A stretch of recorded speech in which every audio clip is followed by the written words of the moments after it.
Normally જ્યારે share બજારમાં ઘટાડો થાય ત્યારે 4 કે 5% બી ઓવરઓલ જો માર્કેટ ઘટે તો ઘણા બધા રિપોર્ટ આવતા હોય છે કે હવે આ લાર્જ કેપ શેર સારી ક્વોલિટીના તમે નીચા મથાળે ઓછા ભાવે ખરીદી લો.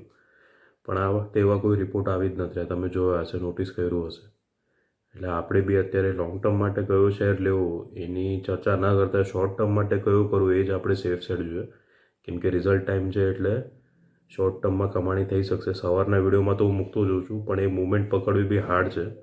પણ આ થોડાક દિવસો માટે જો આપણે હોલ્ડ રાખીએ, 2 પૈસા આપણે છૂટે એવું આપણે વિચારીએ તો એક છે ટાટા કન્સલ્ટન્સી સર્વિસીસ. આનું જેમ આપણે વિચારી ચર્ચા કરેલી એમ જ થયું કે રિઝલ્ટ સારા આવ્યા એટલે શેર ભાવ બી વધ્યો અને 3-4 બ્રોકરેજ હાઉસે પોઝિટિવ મત આપ્યું છે. એમના રિઝલ્ટને હું ખાલી હાઇલાઇટ કહું તો એમનો નેટ પ્રોફિટ 12% વધ્યો છે અને જે ટોટલ કોન્ટ્રાક્ટ વેલ્યુ એ 26% વધી છે. કંપનીએ ઇન્ટરિમ ડિવિડન્ડ બી આપ્યું, સ્પેશિયલ ડિવિડન્ડ બી આપ્યું અને શુક્રવારે શેર ભાવ છે તે 5.60% વધી ગયો. છેલ્લા 1 મહિનાથી કોઈ મૂવમેન્ટ નથી ને એક જ દિવસમાં આટલો વધી ગયો. એનું રીઝન આ જ હતું કે બધા લોકોએ પોઝિટિવ વ્યૂ આપ્યો છે. હવે અત્યારે છે શેર ભાવ 4,265. હવે બધાએ બાયની જ ભલામણ કરી છે ખરીદવાની. મોતીલાલ ઓસવાલે આપ્યો છે 5,000 રૂપિયાનો ટાર્ગેટ ભાવ, શેરખાને આપ્યો છે 5,230 અને પ્રભુદાસ લીલાધરે આપ્યો છે 4,810. એટલે આ શોર્ટ ટર્મ માટે એક રીતે સારું રહેશે, કારણ કે 3 બ્રોકરેજ હાઉસે રિકમેન્ડેશન કર્યું છે. શેરમાં એની મૂવમેન્ટ જોવા મળશે જ. અને બીજું એક છે કોલ ઇન્ડિયા. હવે આનો અત્યારે ભાવ છે 368.80 અને મોતીલાલ ઓસવાલે 480 રૂપિયાનો ટાર્ગેટ ભાવ આપ્યો છે. એટલે હજી આમાં 100 રૂપિયા જેવો વધારો થઈ શકે. એમનું રીઝનમાં મેઇન એ જ છે કે કંપનીનું જે પ્રોડક્શન છે એ ફાઇનાન્શિયલ યર 2027 સુધી 6%ના ચક્રવૃદ્ધિ દરે વધશે અને ઇન્ડિયામાં પણ આ પાવરની ડિમાન્ડ વધવાની જ છે. એટલે કોલ ઇન્ડિયાનું કામકાજ બી વધતું રહેશે અને મેઇન તો અત્યારે જે શેરનું વેલ્યુએશન છે એ છે તે એટ્રેક્ટિવ છે એમના રિપોર્ટમાં જણાવવામાં આવ્યું છે. ત્રીજો શેર છે ટિમકેન ઇન્ડિયા. હવે આ છે તે આમનો વર્તમાન ભાવ અત્યારે છે 2,899. ટાર્ગેટ ભાવ જીઓજીત ફાઇનાન્શિયલ સર્વિસીસ આપ્યો છે 3,408. એટલે હજી 500 રૂપિયા જેવી વધારો થઈ શકે.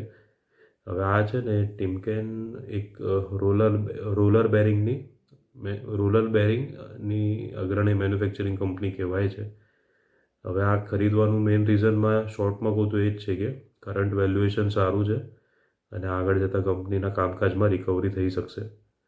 અને ચોથો શેર છે JNK ઇન્ડિયા. આમનો અત્યારે કરંટ પ્રાઇસ છે 593.05 અને LKP રિસર્ચ છે 815 રૂપિયાનો ટાર્ગેટ ભાવ આપ્યો છે. હવે આ છે તે હીટિંગ ઇક્વિપમેન્ટની અગ્રણી કંપની કહેવાય છે.